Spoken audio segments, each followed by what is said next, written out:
السلام عليكم حبايب قلبي.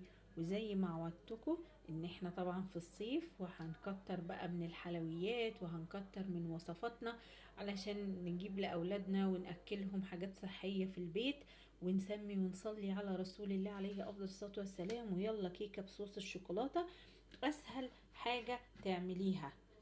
عندك هنا انا طبعا ضربتها هنا في الخلاط، بس انا هقولك على المكونات.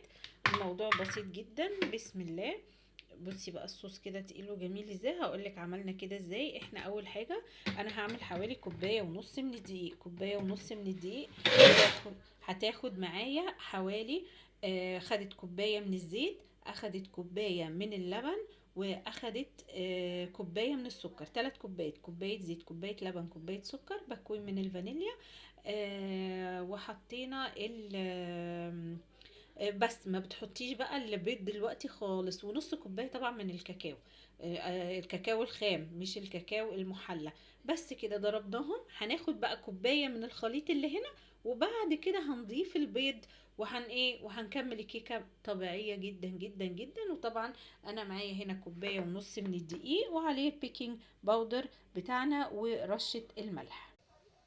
كيكتنا الحلوه صبيناها في الصينيه بتاعتنا وخبطها كده عشان نطلع منها اي هوا، وهندخلها. وهنعمل بقى كريم شانتيه، هنعمل احلى قطعة جاتو تعمليها في البيت لولادك الناجحين. بصي بقى كيكتنا الحلوة طالعة جميلة ما شاء الله، كلها نفس الارتفاع، طرية وحلوة. بصي جميلة، انا كمان يعني دايسة بخفية خالص. هنقطعها بقى. دي هتعمل لي حوالي 8 قطع جاتو، فهقطعها وازينها. هندخلها بس التلاجة طبعا تبرد شوية.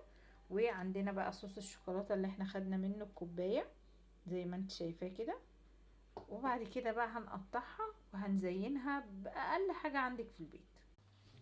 بصي بقى الجمال، بصي قطعة جاتو، بصي ارتفاعها.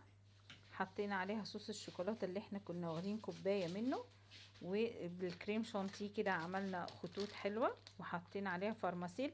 عندك بقى تشوكلت شيبس، مش عايزة تعملي وردات كريم شانتيه، ايه اللي يريحك.